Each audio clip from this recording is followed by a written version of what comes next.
Hey everybody, it's Jason Blaha here, and once again it is time for an upper body day. It's going to be a long vlog, so you guys tune in. Minor changes on form and stuff. Decided to stick with the straight bar today instead of messing with the cambered bar. But what I'm doing, I went ahead and just took the wrist wraps off because I can squeeze the bar tight. This is not a heavy weight, so there's no point in me bothering with the wrist wraps.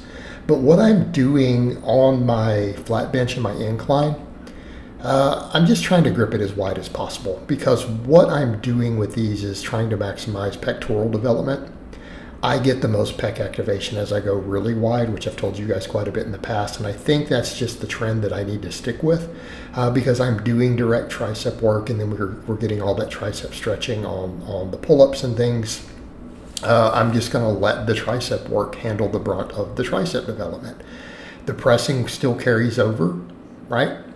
Pressing still carries over. We all know that flat bench and incline do contribute significantly to tricep growth, but I really need them to be developing my chest and my front delts, and I'm trying to develop all angles of the chest. So again, I'm doing flat bench and incline 5 sets on my upper body days, keeping in mind this is only half of my volume for the week because we do 2 upper, 2 lower. What I'm also doing with these, I'm maintaining tension. I'm doing very soft touch and go. One of the reasons I don't like people doing touch and go, even for hypertrophy, is why? They bounce off their chest. Notice these are very soft touches I'm using, no bounce, no inertia. Again, with the very wide grip, I'm getting a good stretch. And one of the things that I've had to assess when I mess with the McDonald bar versus the straight bar, because of my total range of motion, I already get a really, really deep stretch. And it's not like I can go 2 or 3 inches deeper with the McDonald bar. I just can't. I physically cannot do it.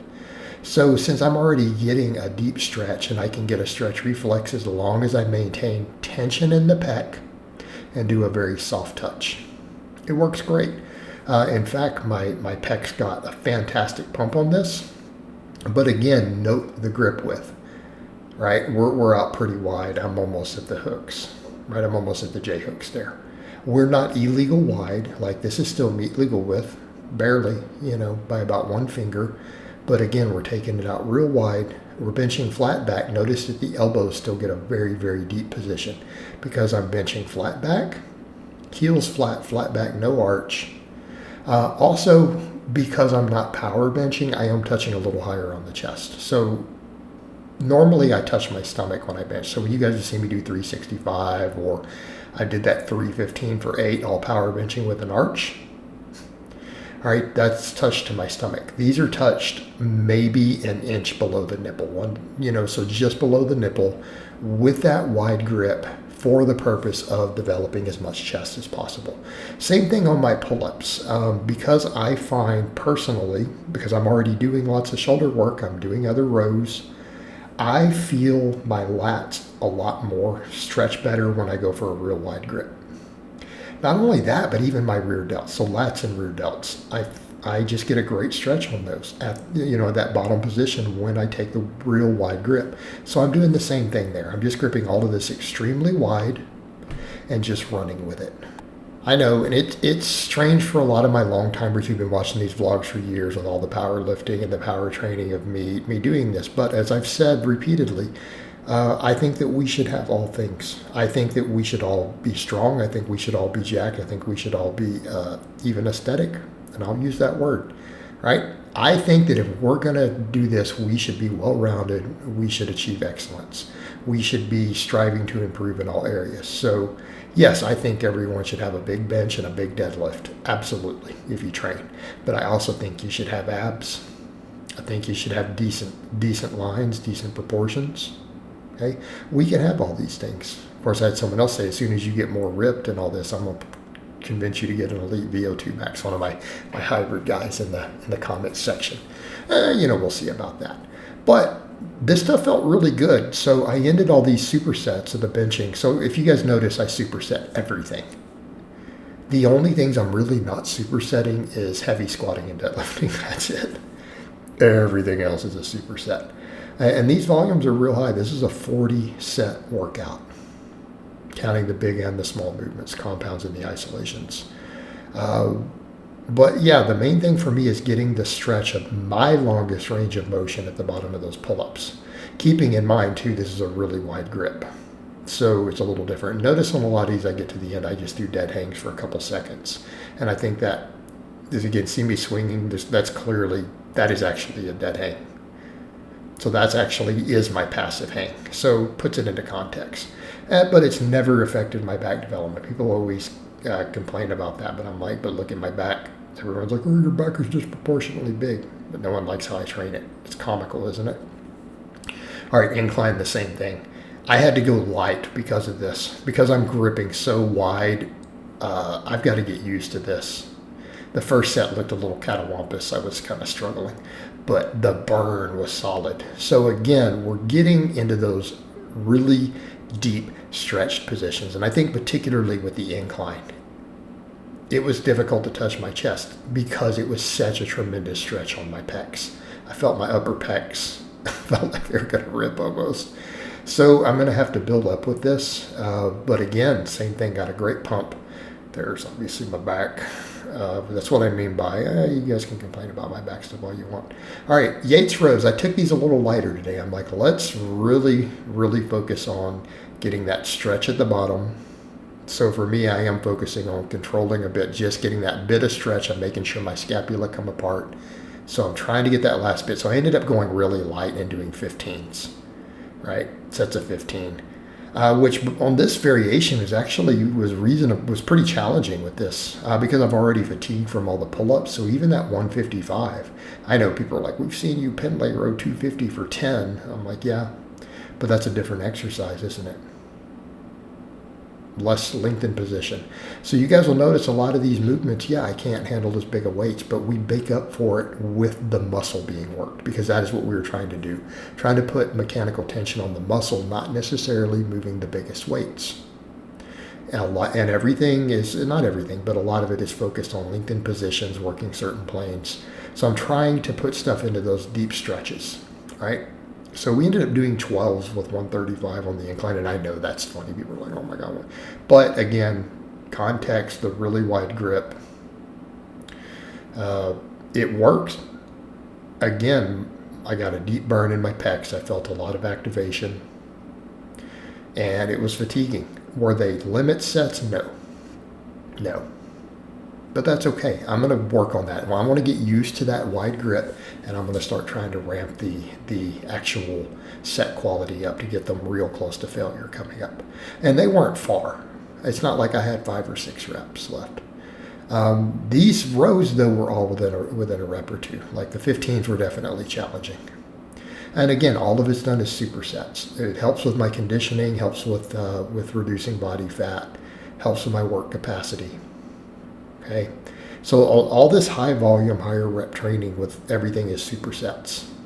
Okay, again, my focus right now is body composition. Now, it doesn't mean I'm not doing that little bit of heavy squatting and deadlifting you guys are seeing though. So keep in mind, I am doing that. So there's a little bit of my powerlifting roots there. But as soon as we do those couple of heavy singles on the squat and deadlift, I'm jumping right into all that pump work on the lower days too. All the way down to working my calves from both angles. All right, so what we're seeing here, everything is being worked in the torso. A couple angles here, vastly different angles, even though the pressing is all wide grip. We're doing a flat back, wide grip bench, right? Incline, that's a fairly steep incline. It's at 45 degrees. I'm keeping the butt tucked down so that we maintain it with no arch. So a 45-degree difference in the angle, it matters. All right. For the back and the posterior side, it's wide grip pull-ups, and then we're doing supine grip Yates rows, right?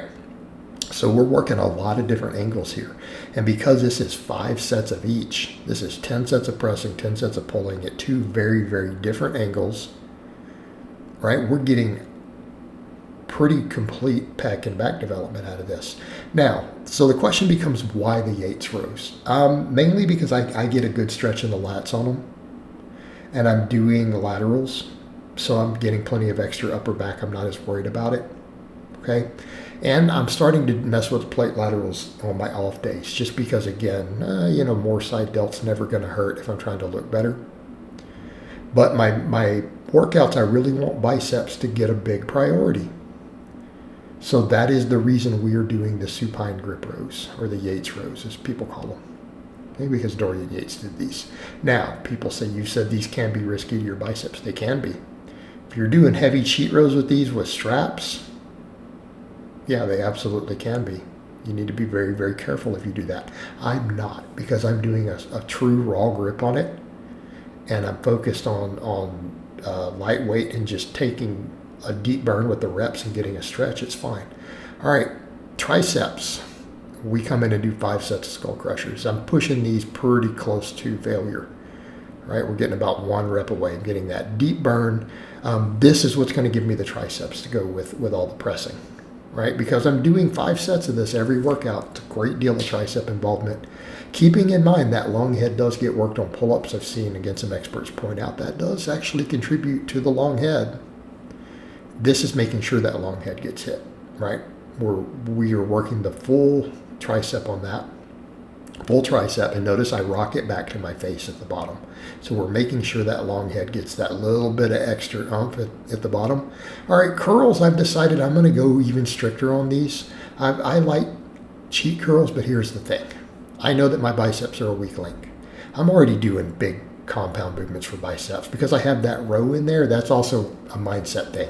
Because I know I've done a big movement for the biceps, I don't want to think about doing it that way when I curl. So now I'm like, let's work on some stricter curls, real strict, and without putting your back up against a post. I don't want to do a back against the post. Why? Because it forces your legs into a position to where it limits range of motion. I do want that range of motion at the bottom. But in this case, I'm now focusing on, let's try to keep the curls real strict, try to just get a deep burn in the bicep, work it through the longest range of motion I reasonably can with the barbell. Okay, but that's going to be, again, kind of the base builder for the biceps, and then I do a dumbbell curl to finish where I work all the other functions. And it's worth noting because some people are like, oh, your dumbbell, that's almost a front raise. Well, because I raise it up, but it's like we're trying to work all the functions of the bicep on that. I'm going to let the barbell curl just take it through a good solid range of motion. I'm going to my lockout at the bottom. It almost looks like from the front. I'm not. It sucks when I have the arms kind of stuck to the sides.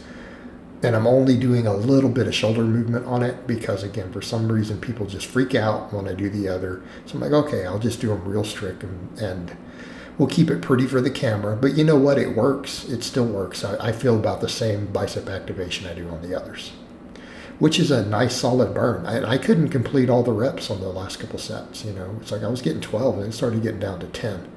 These were difficult. So again, some of those are failure because it's like I'm getting to the bottom and I can't actually bring it up again. So again, supersetting all of it. So again, making sure the triceps are getting really finished off here. So these are all like 12 to 15 reps. I think I had one set that only got 12. Several of them I got 15. Again, the problem I'm running into with the supersets though, it's like, man, my biceps hurt from the curls. They are so pumped from the curls each time. Not the first set, because obviously I did the triceps first. But definitely an issue of it is very hard to even do the skull crushers with that bicep pump. That is one difference I notice. I feel just as much bicep when I'm a little looser on the curls, but the pump is different. So that is worth noting. The pump was actually somewhat painful when I went back to the triceps each time. It was kind of like it almost was limiting my ability to do a skull crusher. Not quite, because the performance was still good. I'm still getting pretty similar reps. But again, going to make these as strict as we can. Obviously, the last rep or two, the last couple reps, it's a little bit because I'm trying to get a couple more reps, right? Fighting against it. And on these, I am controlling the eccentric a little more because people, again, they're like, why don't you ever do it? I'm like, I don't think we need to. But you know what? Let's just do it. If we're going to do a little bodybuilding, let's do some sets like that. That's fine. We'll do some real strict stuff with a controlled eccentric. Yeah, we have to use girly weight. Okay? But my biceps need it. So here's the thing, though. Now we're getting somewhere because we've done a pull-up, which does work biceps some. Then we've done that Yates Row. Definitely a bigger movement for biceps. Then we're coming in doing that strict curl.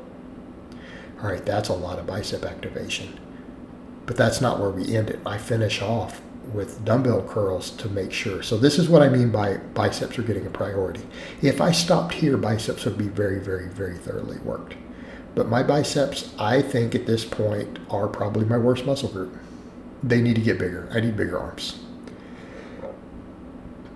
Right? So as I continue to get leaner, one of the goals I've set, I need to add another inch to my biceps. I need that waistline to keep trimming down. We continue to lose the fat there, continue to tighten the loose skin up as the fat comes down. And the arms have to get bigger. And I think once it happens, I'll be in a good place. So then the question becomes, why are you doing the laterals and on the off days? Mainly because it doesn't affect recovery. I do notice the bicep fatigue is a bit much to do curls every day. And I'm like, if we count the rows, I'm doing 30 sets for biceps in a week. If we don't count the rows, it's 20.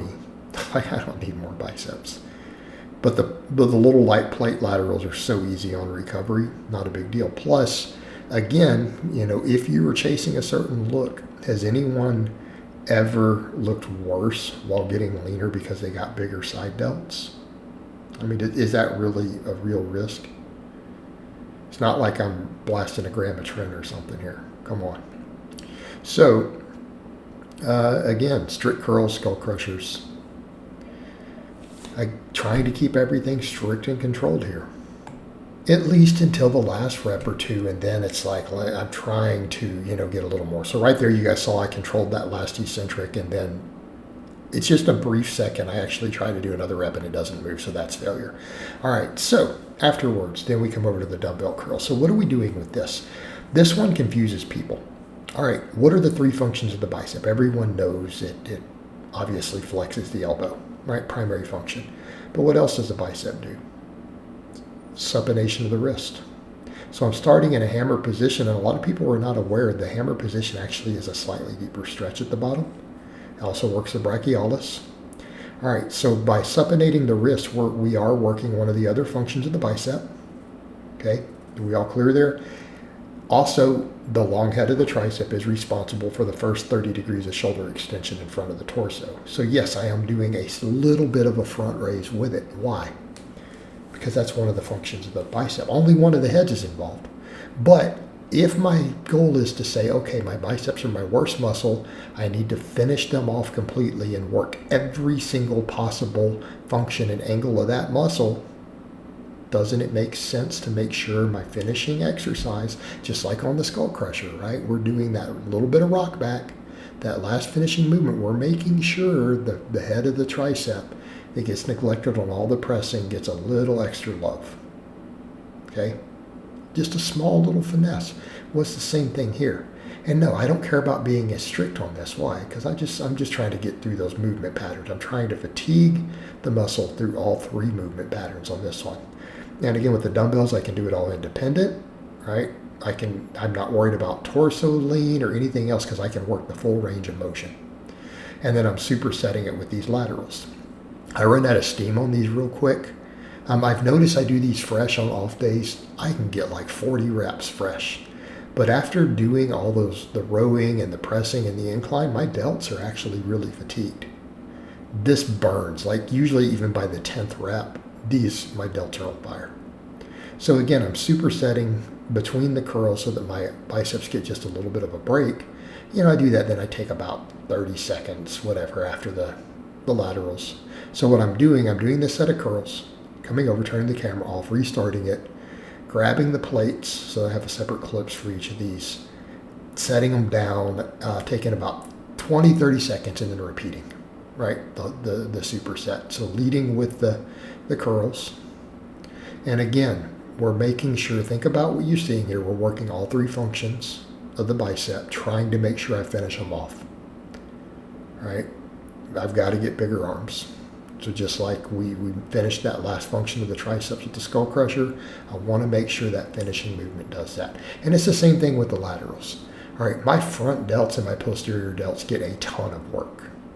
Look at all the wide grip pull-ups, all the rowing, all the pressing, even the incline benching. The side head could be a little neglected. This is making sure that we're finishing it off. Just like I finished the lower body days with seated calf raises to work that soleus, right? trying to pursue complete development. I am training like a bodybuilder right now. Do I count myself as a bodybuilder? No, because I don't step on the stage. My competition is powerlifting. Someone asked me that, are you still a competitive powerlifter? I still have active memberships. All right, I actually have memberships in a couple of federations. I'm an active member. So technically I am still a competitive powerlifter, but my training at the moment is bodybuilding. I'm going to improve my physique, continue to improve it. All right, show that I can do these different disciplines. I mean, that's the other thing too. As I do this and people go, okay, Blaha really does understand how to get a better physique.